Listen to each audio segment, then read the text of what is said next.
Hello to everyone, and welcome to this violin extravaganza. My name is Miriam Fried, and as some of you may know, I teach violin at New England Conservatory. This three-concert series played by my students is their response to the challenge presented to them by the Violin Channel. The themes for the concerts were selected by the class, and all of the pieces that you will hear were chosen by the performers. I only suggested that they use the experience of the last few months to present something that is meaningful to every one of them. Having a class project is not a new concept for my students. It is actually a cherished tradition that we have had for many years. The project always centers around a theme selected by the class, and each student chooses a piece they want to perform, one that fits well in the theme. The whole process is a wonderful opportunity to bring the students together and create a community. March 12th, 2020 was going to be a celebratory day. It was the last day before spring break, and our class project for the year, titled A Night of Romance, was going to be a real fun program, and the concert was going to be at the Harvard Musical Association.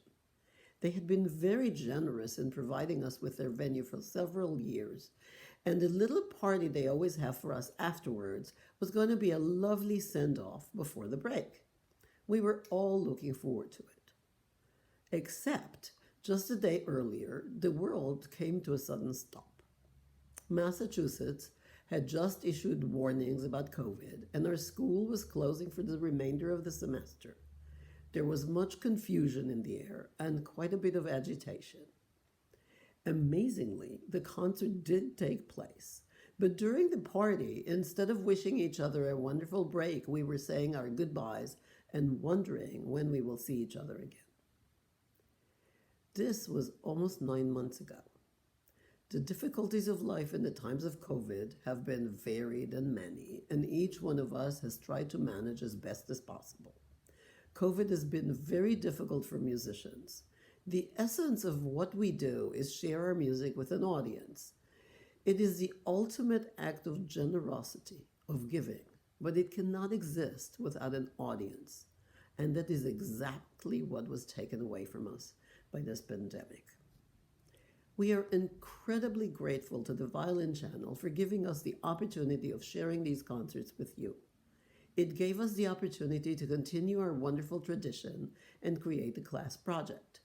But mostly, it gave us the opportunity to do what we love and what we work for.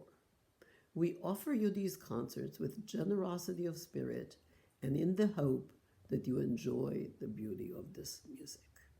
Thank you. Hi everyone, thank you so much for joining us for the first concert of our studio class project, Homage. My classmates and I are so thankful to the Violin Channel for inviting us to share our music, and we've had such a great time putting these programs together. We created Homage as a response to both the COVID crisis and to the social inequalities that are deeply embedded in our society. Over the fall semester, many of our studio classes were spent discussing our roles as both artists and people. One simple yet very important commitment that we've made is to incorporate more music outside of the Western classical canon into our programming. We've taken these concerts as an opportunity to include more music by composers that are underrepresented in classical music for reasons such as race or gender, amongst others. The pieces we've chosen are connected to the theme and to each other in how they are all dedicated to a person, place, or thing. We intentionally wanted to keep the concept quite vague so as to allow each performer to interpret it in a more personal way.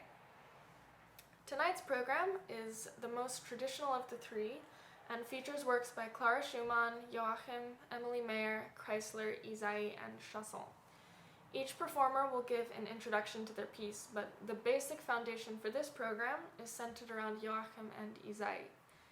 Each piece on the program was either composed by or dedicated to one of them.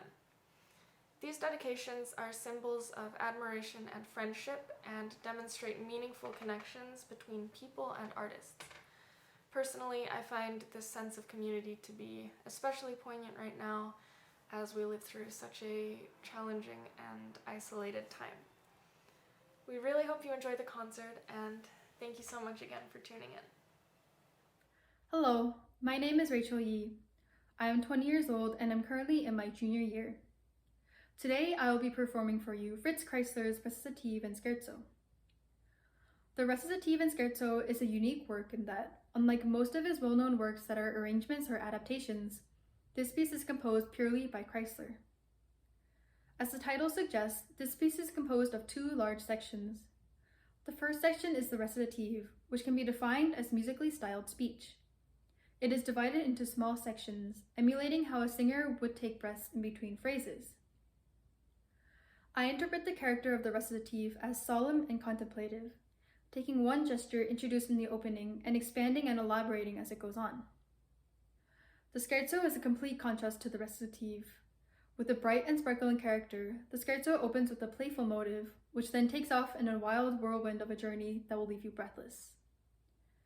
The few sections that enter into a darker character cannot deter the cheerfulness of the main theme of the scherzo. I chose this piece because it is dedicated to another composer, Eugene Ysaye. Eugene Ysaye was a brilliant violinist as well as a composer, and he inspired many different artists to dedicate compositions to him. Kreisler's relationship with Eugene Ysaye, however, was slightly more special in comparison.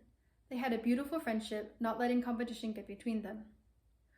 Kreisler was an avid admirer of Ysaye, and Ysaye gave high praise to the former, dedicating one of his solo violin sonatas as a response to the recitative and scherzo dedicated to him. There are many aspects in this piece that pay homage to Ysaye. For example, the many technical difficulties, such as left-hand pizzicatos alongside double stops and double stop tremolos, are reminiscent of Ysaye's style of playing, as he was extremely skilled in complex maneuvers such as these in his exploration of the violin's limits. I really enjoyed working on this piece and exploring all the vibrant colors and characters contained within this short work.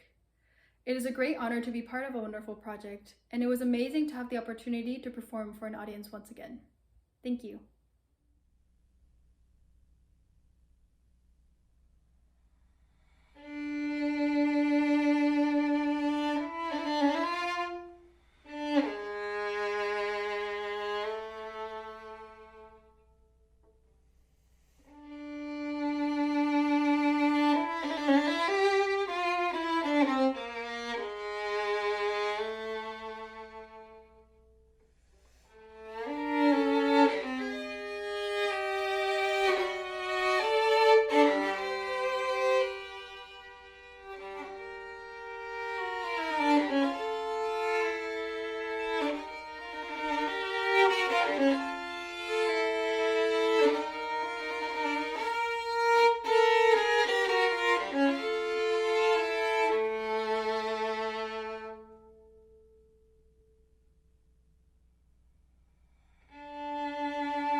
Hi, my name is Emma Carleton, and today I will be playing Ysaye's Sonata No. 5, dedicated to Mathieu Kriegboom.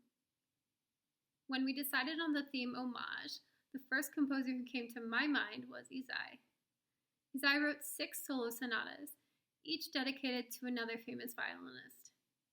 He fostered great relationships with other composers because he was an advocate of the new music of his day. Several important compositions were dedicated to him, including the Franck Sonata and, of course, Chausson Poème.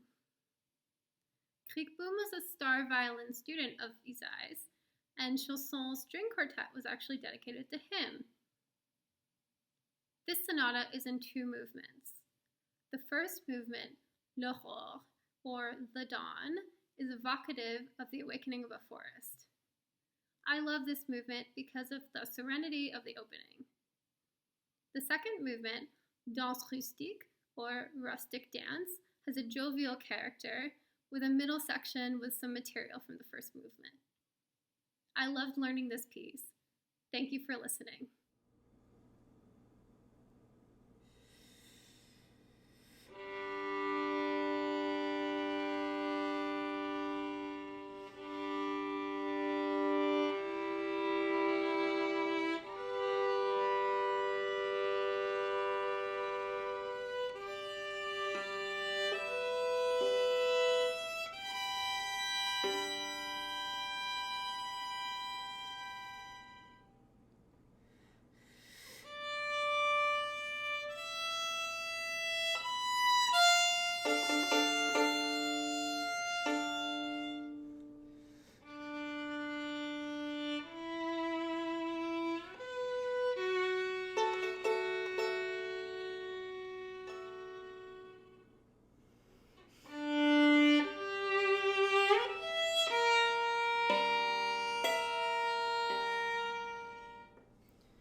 I'm Masha Lakisova, and with my pianist Ludmila Lakisova, we will be performing Poème by Ernest Chausson.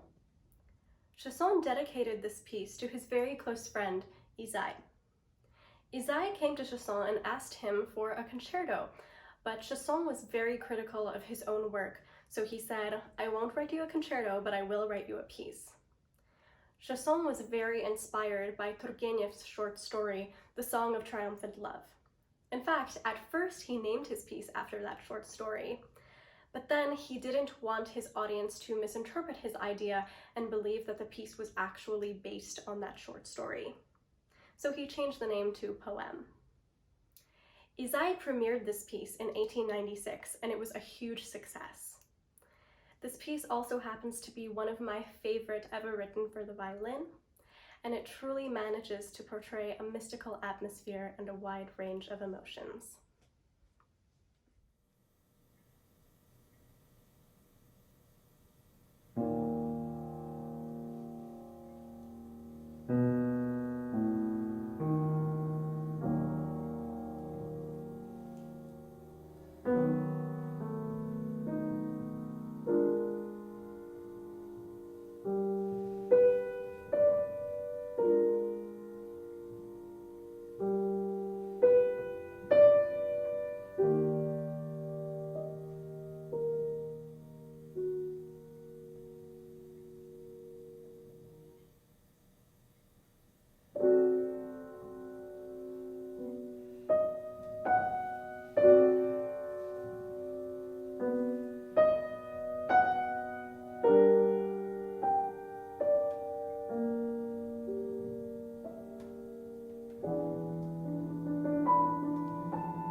Hi, my name is Haerim Oh, and I'm playing today Joachim Stücke No.1 Romance with my pianist Lorena Tecu.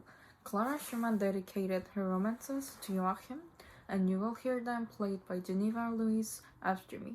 Thank you, and I hope you enjoy.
name is Masha Lakisova, and my pianist is Ludmila Lakisova, and we will be performing Notturno by Emilie Meyer. Meyer was a German composer of the Romantic period who lived in the 19th century. She composed numerous symphonies, concert overtures, and chamber works, even though she only began a music career rather late. She received piano lessons from a young age and dabbled in composing, but she did not begin formal studies until the age of 28, after her father shot himself. It makes sense then that she buried herself into her work to numb the pain. Meyer was the most famous German woman composer of the Romantic period. However, little of her work was published, and most has gone unperformed since her death. She was initially influenced by the Vienna style, but her later works are more romantic. The Notturno is one such romantic work, as it was composed in 1883, the year of her death. It is her last known work, and it was dedicated to the famous violinist Joseph Joachim, whose music is also being performed in this program.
Clara Schumann's Three Romances for violin and piano were composed for her good friend Joachim, who was an incredible violinist.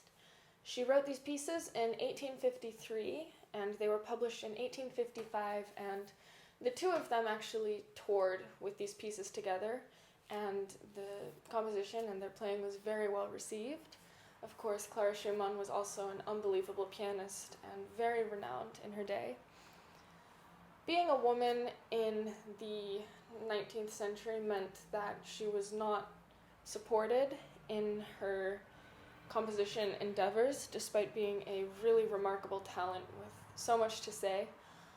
I think that hearing these pieces, either a first time or maybe a rediscovery, shows just how much she had to offer, and it's a real shame that she wasn't encouraged to have more output, because she's absolutely such a special musician and artist, and for me it's been a really special experience to get to explore these three romances with my great friend and also roommate and pianist extraordinaire Motti Fang-Bentov.